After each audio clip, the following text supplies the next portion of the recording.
Well, hello everybody. Morgan coming to you from the launch pad. Early happy Valentine's Day and welcome to Decoupage heart magnets. Here are some of our tools, sneak peek there. And then I'll provide a still shot and go over each part that you get. So the kit that you got comes with 2 pieces of wooden hearts, 4 magnets, a foam brush, and a bristle brush. Foam brush is for the Mod Podge. We're using glossy Mod Podge. The bristle brush, of course, will be for the paint. Don't mind the mess I made with the paint. Sometimes if you're using a pump on a big old thing of paint, it just happens. Okay, so here you can see I printed out some images of my pets. I went on the small side, but you can certainly make them a lot bigger to fit within the almost entirety, really, of the heart. So feel free to do whatever you want. You can use the heart before you start working on it to trace it and then cut it out. You'll want to use sharp scissors so that you don't have any little weird pieces when we start to glue it down. So since I elected to go with a rectangular image of Gus Gus, my cat here, Grumpy Grumps, I do have to get rid of a little piece at the top so that it kind of matches the way top of the heart. So you'll see me tracing that so that I can cut it out. The bottom is going to stay squared off like that. Totally okay with me. If you prefer to, make it in the shape of a heart, please do. That looks beautiful. I'm just lazy and kind of bad at cutting, to be perfectly honest. Alright, so let's jump right in. Next step here is going to be to paint the hearts. Simple as that. We'll paint the entire front of the heart as well as the sides, and then you can decide how much of the back you want to paint. You can paint the entire thing if you want. You can paint just about a ½ inch or an inch in. It's totally up to you. Something that you can do as well is if you have white or black paint at home and you want to kind of change the color of the paint that you got in the kit, you can add little by little a little bit of black or a little bit of white to make it either slightly darker or slightly lighter, respectively. Keep in mind you will need to do about 2 or 3 coats to hide the grain of the wood, so that's something to keep in mind. And you might get a little messy, but it's acrylic paint, so when you wash your hands it'll come right off. No big. Also, please remember you're working with unfinished wood, so be careful of any splinters. Something to remember. So going back to the back of the heart for 30 seconds or so, you can paint the entire thing on the back. I chose not to because really we're putting the magnets on the back anyway, and I don't expect to see the back very often.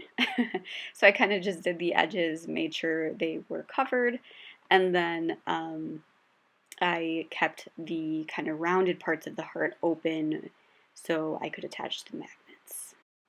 Now, once you have finished the first hearts and you're waiting for the first coat to dry, you can absolutely get started on the second one if you'd like. Otherwise, I don't know, read a few pages of the book or do whatever you want. Mine dried as I pressed pause and record again. So I'm on coat number 2 of the heart. And with this one, I believe I did 3 coats total. I wanted to see how it looked when the wood was covered entirely. If you are ready for the next step, are waiting for your paint to dry, or it's already dry, we'll go ahead and prep the image that you're using. To do that, we're going to cover both sides of it with the Mod Podge. It's going to show up white at first, but do not panic. That will turn to gloss. The white will go away and it'll just be super shiny. So don't worry about that. As you can see, you do want to watch out for the curling of the image and really focus on the ends and straighten it out. Because I'm using a piece of paper, my usual tablecloths are really busy, so I thought that maybe paper would be a good bet, but I guess not this time. I'm gonna just set it on the palette next to the paint for it, wait for it to dry. But really focus on those corners because they will definitely start to curl. And then again, we're gonna be waiting for it to dry.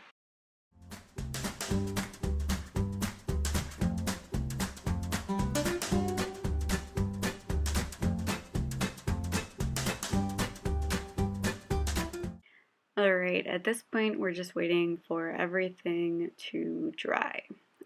We did already do Gus Gus on either side of the image, so I'll pick him up here and you can see that he's a little bit stiffer. He's almost dry, not nearly as floppy as a piece of computer paper, so he's just about done. Finally, the layers of paint have dried, so we're going to go ahead and prep the heart itself, just like we did with Gus Gus, but we'll just do it on the front side. So I'm just going to grab a pretty decent amount of the Mod Podge and just go ahead and have at it. You don't want to put a ton, it'll take longer to dry and it's not necessary until you have the image on there anyway. So we're just prepping it so there's two sticky sides or two sides with some kind of texture and hope that they'll stick together, which they shouldn't be too hard.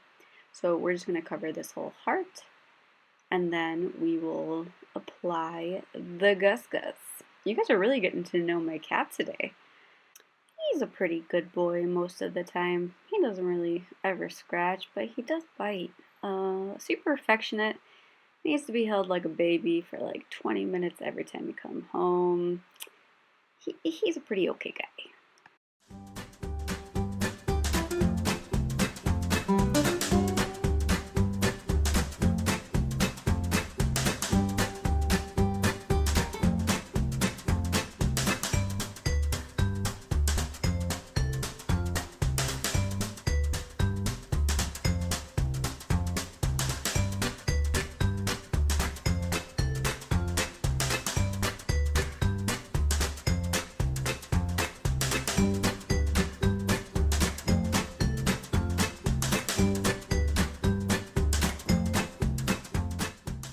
Alrighty folks, we are nearing the finish line.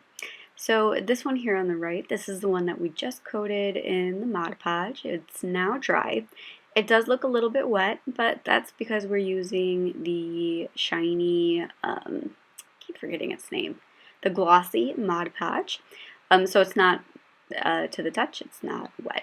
So it's ready to go. So we're gonna put a little bit more of the adhesive on the back of the image.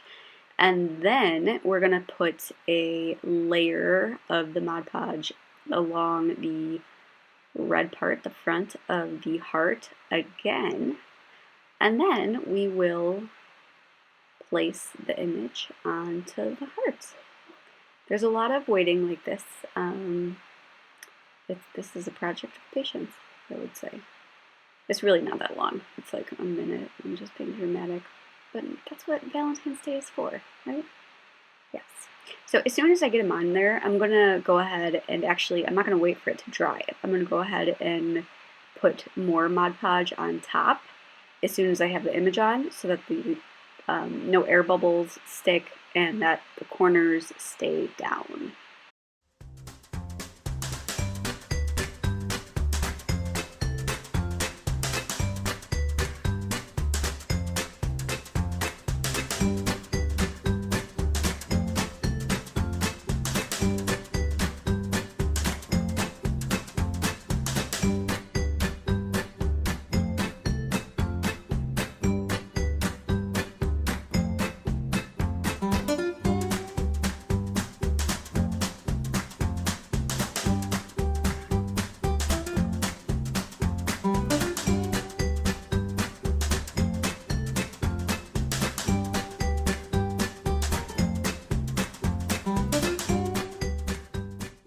So again, as I said, focus on those corners. They're really going to want to curl up on you, so you may have to go over them a few times.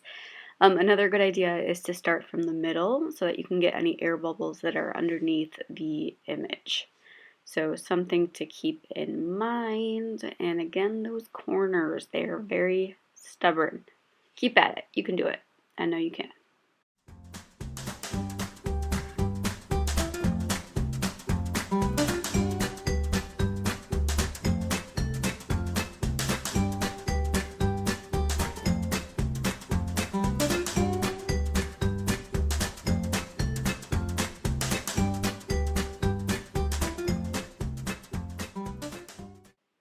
Alrighty, so as we wait for Gus Gus to dry, I'm going to show you the two different ways that you can attach the little magnets that I gave you.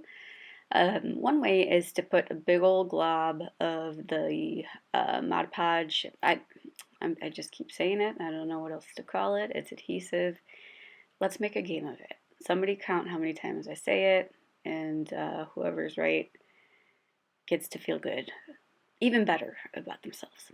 Alright, so you just put a little mountain of the goop on the back, wherever you think is the best place to put it, and then take the magnet and go ahead and put it right in the middle of that little mountain. It may take a few minutes for this to dry. You want to really make sure it's dry or it'll just pop off.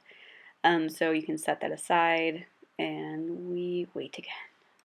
But not for too long. Gus Gus is all dry now. The front has dried completely. On this one, I chose to use the adhesive that came on the magnets themselves instead of using the aid of the Mod Podge. It looks like a nice solid fit, and it is on the plain wood, so it's not like it's on a slippery surface or anything, so I'm not really concerned about it.